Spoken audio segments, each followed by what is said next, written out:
Hello everybody, welcome to Course 1, Unit 1, the International Organization for Standardization. So this is the very first unit of the very first course of our e-learning module on how we develop standards. Before moving forward, I would highly recommend that you complete Course 1 for the simple reason that in Course 1 we will talk about some of the fundamentals, some of the building blocks that will really help you understand the content of the future courses that are available in this module. So in this specific unit, hopefully you will come out with a better understanding of what is ISO, what do we do, and how are we structured. So how are decisions taken at ISO? ISO is a global network of the world's leading standardizers, and the main deliverable that we publish is the international standard. It's not the only deliverable that we publish at ISO. We'll get into these details in subsequent courses, but it is certainly one of the main deliverables that we publish, the international standard. You may have noticed that our acronym, ISO, doesn't match our name, the International Organization for Standardization. So a fun fact for you is that ISO is actually derived from the word isos, meaning equal. So whatever the country, whatever the language, we are always ISO. The motto of ISO is great things happen when the world agrees. And in order to understand this motto, we actually need to understand what is our core business. So I talked about our main deliverable, the international standard, but our core business is to bring around one single table international experts that tackle global challenges and find solutions together through consensus. So consensus is an absolutely key word that you have to remember. Why? Because essentially nothing moves forward at ISO without consensus. And ISO being an international standard body, we're talking here about international consensus. So it's a big challenge, but at the same time, when our technical committees and experts are able to achieve this international consensus, it also means that the international standards that we publish are globally relevant. So when this core principle of consensus is achieved, great thing happens, such as safer toys for our kids worldwide, banking cards working everywhere when we travel, safer planes while traveling to our destinations, and so forth. There's a lot of examples out there of how standards are used everywhere. So ISO was founded just after the war when reconstruction and cooperation was obviously most needed. We are an independent, non-governmental organization, and I can't stress enough how much the fact that ISO is first and foremost a global network of national standard bodies. So it's really through our ISO members that we're able to get all this input that feed into this international consensus that we're talking about. And so this input is coordinated by our ISO members, and it's also referred to as the National Stakeholder Engagement process managed by our members. We'll get into more detail about this in the future courses, but it's important that you remember this principle is that the inputs to ISO are driven by this stakeholder engagement process, which nationally is managed by our ISO member. So it's one ISO member per country, and every membership of ISO comes with rights, benefits, obligations, and good practices. So here are a few figures on this day. So we're now sunny April 2018. So we have 161 members. We published to date more than 22,000 standards at a current rate of 100 standards published each month. And these standards are produced in 245 technical committees. So if you don't know what a technical committee is, don't worry. We'll get into the details of that in the future courses. And these technical committees have more than 100,000 experts combined. And these experts meet more than 7 times a day anywhere on average in 2017. So here's a slide that shows the ISO governance structure. So you'll see at the bottom left a little star with the note useful slide to remember. You'll see these in a few of our units. So the reason why we put this star is we believe that it's important that you sort of keep a mental image of this slide, because we will refer to it later on. And it's definitely stuff like content that you will need to know as you get involved in the standard development process at ISO. So we'll get into the detail of all these different bodies within the governance structure in the subsequent slides. So starting with the General Assembly. So the General Assembly is the highest instance at ISO. So you can compare it with the shareholders of a company. It's composed of the principal officers of ISO and all the country members. So the ISO General Assembly meets once a year, usually in September, and it meets to take key decisions, key high-level decisions, such as approving the annual report, the strategy, and the finances. So we talked about ISO members being part of the GA. So here's a map that shows all the 161 members that we were talking about earlier. We're not going to get, so you see the three categories of membership that we have at ISO. So we have 119 full member bodies, 39 correspondent members, and 3 subscriber members. We're not going to get into the detail, but what you can remember here is that the full member body have voting rights, while corresponding and subscriber members are observers. So I think at this point in time, that is the key information that you have to retain from this slide. Moving forward to the council. So I said that the ISO General Assembly could be compared to the shareholders of a company. The ISO Council can somewhat be compared to the board of directors of a company. So it's composed of representatives from 20 ISO members. Some are permanent and some are elected and rotated. And as well as ISO officers and chair from our policy development committees. Their role is to appoint the TMB.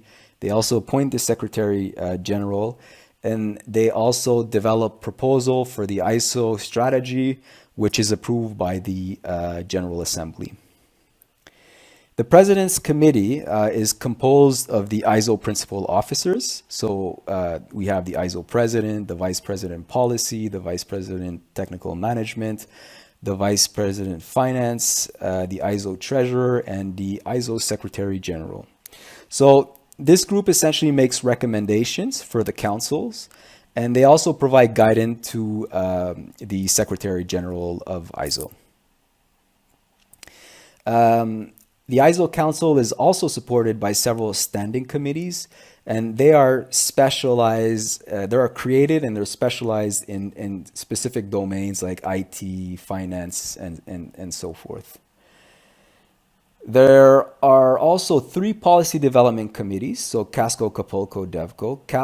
CASCO looks after conformity assessment, Capulco deals with consumer matters, and DevCo with developing countries. All 3 report to the ISO Council. The TMB, which is a word that you'll hear often, stands for the Technical Management Board. It's composed of 15 members from ISO members, and the TMB members are elected for 3 years terms. So the GA was, the General Assembly was the highest instance at ISO. The Technical Management Board is the highest instance for the technical work at ISO, and they oversee the overall management of the technical work. That is the work of the technical committees. Some other tasks include, the establishment and the dissolution of technical committees, the approvals of titles and scope for these technical committees. They appoint the chairmen of the technical committees. They are there also to resolve conflicts and appeals, and they also review ISO performance regarding standards development. So all ISO technical committees report to the Technical Management Board. The technical committees are actually in charge of developing standards. So I'm not going to get into the details of that because we have an entire course dedicated to technical committees. And finally, last but not least, we have the ISO Central Secretariat, or ISO CS. So this is where we coordinate the day-to-day activities of the standard development process, and also this is where ultimately international standards get published. So, and it's also from here that I'm recording this video, and ISO CS is also there to support the technical committees. So I hope you've enjoyed this video, and I look forward to speaking with you in future videos. Thank you. Hi everyone, welcome to Course 1, Unit 2. So in this unit, we'll be talking about memberships to the ISO technical committees. In Unit 1, we talked about memberships to ISO the organization. I had shown a map on the slides where you saw the three different types of categories of ISO members. We had the full members, we had the corresponding member, and we had the subscribing members. So now we're talking about membership once again, but we're talking about membership at the technical committee level. If you remember that last useful slide in Unit 1 where we had the bird's eye view of the governance structure at ISO, at the very bottom we had the technical committees, which were just below the Technical Management Board. So in this unit, we will be talking about the different membership possibilities for these technical committees. So they sit at the bottom of the governance structure, but they are the core business of ISO because that is where international standards are created. So the questions answered in this unit are what are the different memberships of ISO technical committees and what are the associated rights and obligations? So the main aim of this unit is really to help you understand who is sitting next to you at an ISO meeting. So either at a plenary or at a working group, in a working group meeting, who's sitting next to you. And there are 4 different types of category of memberships. We see them appearing on this slide.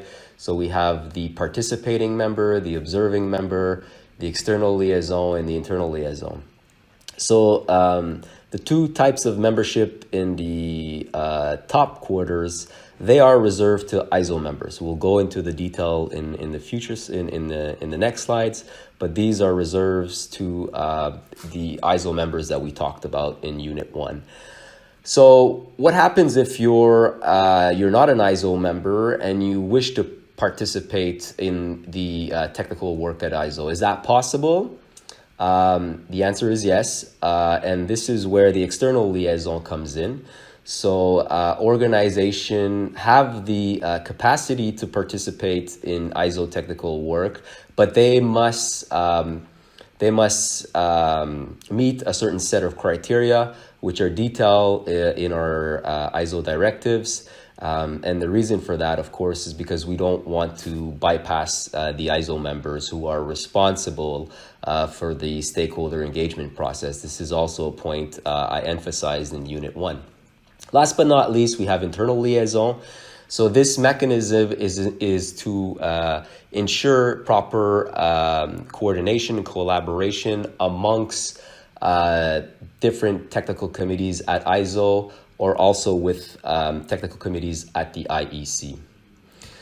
So starting with the P members, so P membership to the ISO technical committees are reserved only to the ISO full members. So they're the only member at ISO that have the capacity to choose to become a P member.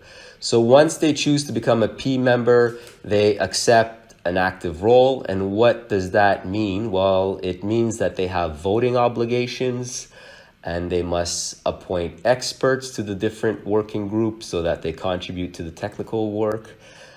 They also need to provide national delegations.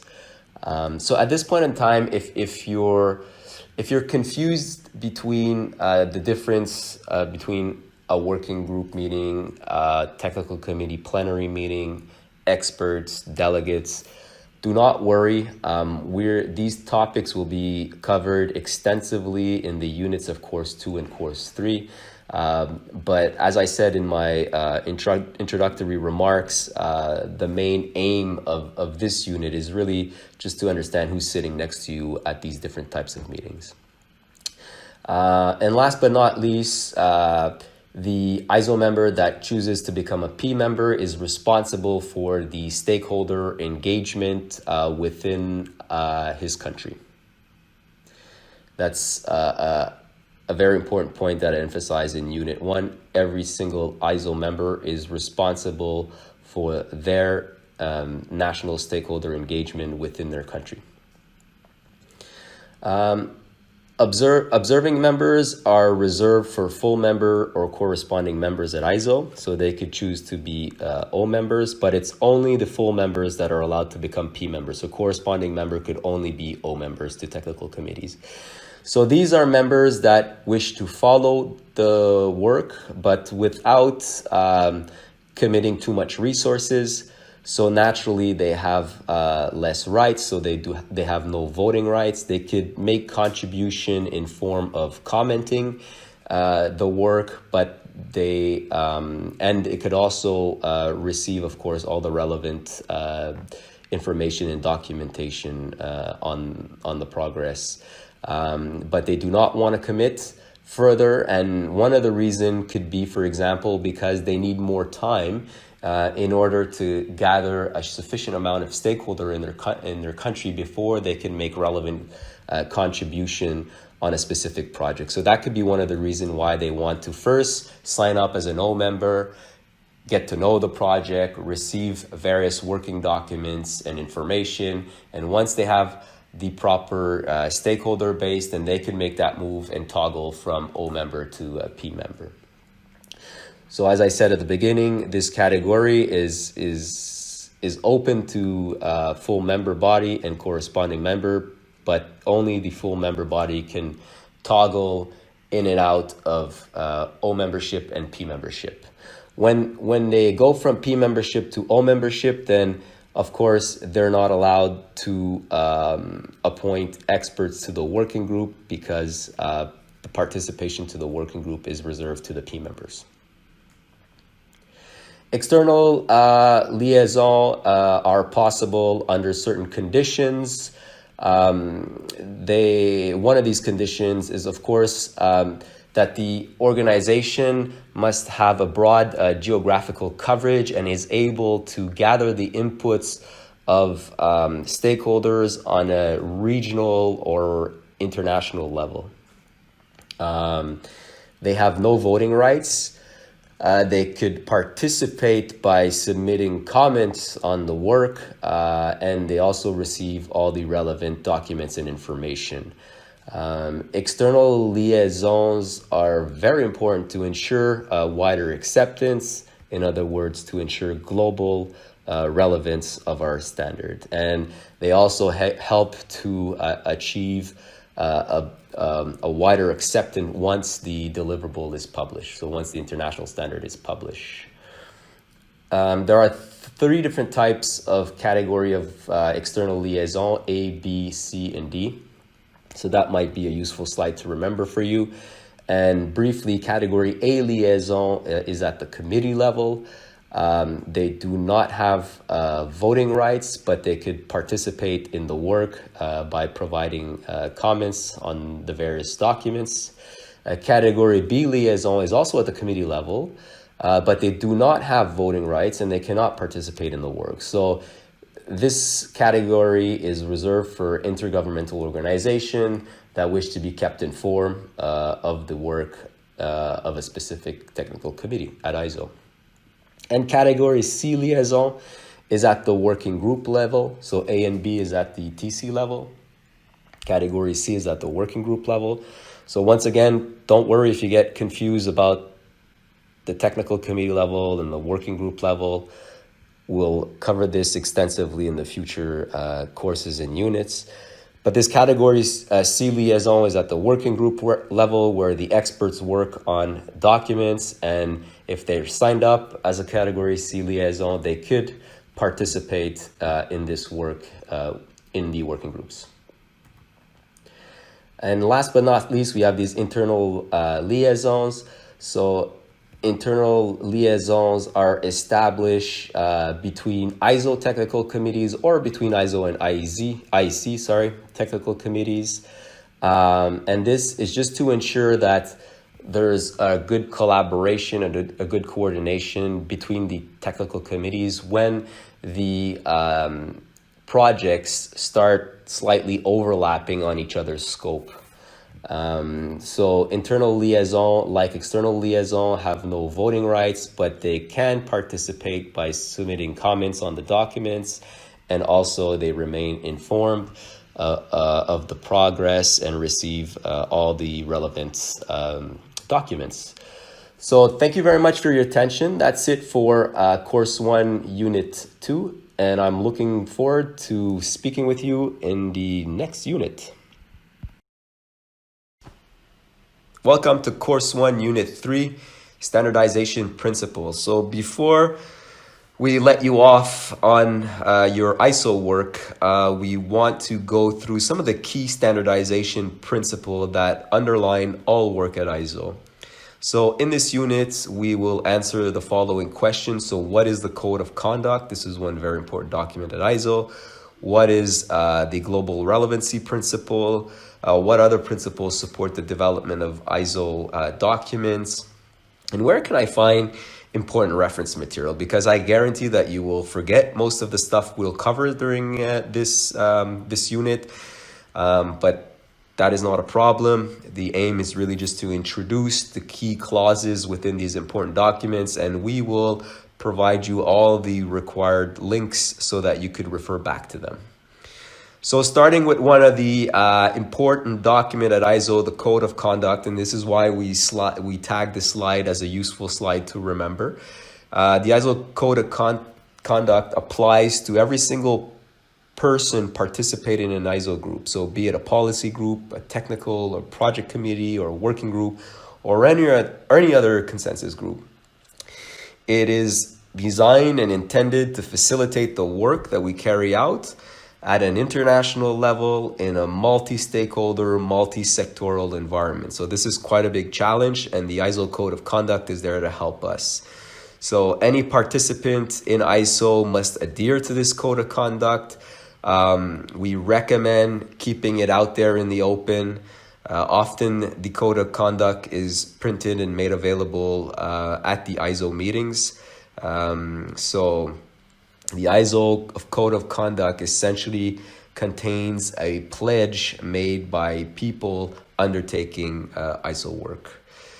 So some of the key clauses, we recognize that the development of international standard is for the benefit, first and foremost, of the international community, because we're working at ISO. So ISO works at the international level. There's other organizations working at the regional or the national level, but ISO works at the international level. So we work for the benefit of that international community over and above the interest of any individual or organization. We are committed to advancing these standards within the agreed scope, and we will not hinder their development simply for the sake of personal interest or one single organization's interest. We uphold key principles in the standardization process. One of them is consensus, which I introduced in Unit 1. It's one of the most important one that relates to standards, but there are other key principles such as transparency, openness, impartiality, effectiveness, relevance, coherence, and so forth. These are all included in the ISO Code of Conduct. We are committed to having a clear purpose and scope with objectives and a plan in place. So this plan often is found in the strategic business plans of the technical committees, and it's there to ensure the timely development of international standards. We agreed to participate actively and to manage effective representation through the official procedures in accordance with the ISO and IC directive. So in Unit 2, we saw who are the different people sitting around a technical committee and how these people are appointed. There is a way to escalate and resolve disputes, so we agreed to respect this process of dispute resolution. We will, of course, behave ethically, acting in good faith, due care and diligence. We will avoid all collusion or anti-competitive behaviors, and we will simply promote a culture of fair and ethical behavior. Of course, we will respect others in meetings and the professional culture that is associated with international standardizations. So we will, respect others in their opinion, accept group decisions, even if it doesn't necessarily correspond to our personal or organization's view. If there's a group consensus, we're certainly allowed to comment, debate, but at the end of the day, we're not allowed to break this group consensus just for our personal interest. And of course, we have to help each other to ensure that the views of all are heard and understood and considered. Because at the end of the day, the more our standard is accepted by a wider community, a wider global community, then the more the standard will be used by consumers. So the ISO Code of Conduct is available on the ISO website. The link will appear in the description below these slides. So global relevance, because ISO is an international organization developing international standard, it's important that the deliverables are published and that they are globally relevant when they are published. So that is a key principle at ISO, and if we manage to respect that, then the World Trade Organization will recognize ISO standards as tools to help international trade. Global relevance is achieved by ensuring that the international standards are relevant and effectively respond to regulatory and market needs and to scientific and technological developments in various countries around the world. International standards should not distort the global market. They should not have adverse effects on fair competition, and they should not stifle innovation and technological breakthrough. On the opposite, there are many examples where international standards foster innovation. International standards are intended to facilitate fair competition between economic operators. We do not want to create technical barriers to trade. On the opposite, we are aiming to achieve fair competition through standardization. In addition, international standards should not give preference to the characteristics or requirements of specific countries or region when needs or interests exist in other countries or region. I mean, that's an obvious one. We're developing an international standard, so it needs to be applicable globally. Last but not least, international standards should be performance-based rather than based on design or descriptive characteristic, meaning that they should call for a result rather than the way this result is achieved. So that's also, if you think about that for a few seconds, you'll see that that's obvious, because if we start setting requirements on design, for example, then that will set clear advantages for companies that are able to create such products with these specifications. So we're hindering fair competition, and we might be creating potential technical barriers. So more information concerning the ISO global relevancy policy, some guidance and key message for committee leaders and other participants are available on the ISO website that you see appearing here on this slide, and the link will also appear in the description below. So the core activity of ISO is, of course, to publish international standards. So let's see now which principles support this activity. So ISO work follows the project approach. A project is any work intended to lead to the issue of a new, amended, or revised ISO deliverable. A project consists of a set of processes that have start and end dates. And these processes include activities that are performed to achieve objectives. So the secretary of the technical committee or subcommittee is responsible for the management of all projects in the committee's work program, including monitoring their progress against specific target dates. So when we speak of ISO deliverables, we mean international standard, technical specification, publicly available specification, or technical reports. So to find out more about these different deliverables, I would refer you forward to Course 1, Unit 4. So don't worry if these terms are a bit confusing to you. Literally in the next unit, we will be covering these ISO deliverables.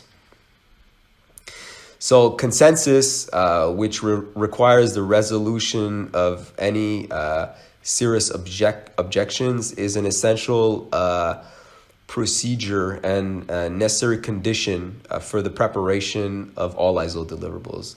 Although it's necessary to work fast, sufficient time is required before publication for discussion, negotiation, and resolution of significant technical disagreements. In the future courses, we'll go through, we'll spend a lot of time going through the different steps, and this is where you will understand where this time is given in every single stages.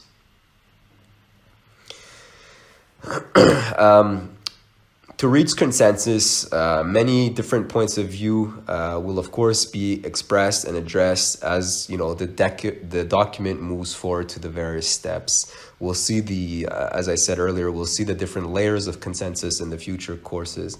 However, sustained opposition are views expressed at meetings of committees, working groups, or other ad hoc groups, which are maintained by an important part of the concerned interests and which are incompatible with the committee consensus. Any such sustained opposition needs to be recorded. So the notion of concerned interests will vary depending on the dynamics of the committee and must therefore be determined by the committee leadership on a case-by-case basis. So this is why we appoint a chairman to the technical committee, and this is why we appoint conveners or project leaders at the project level.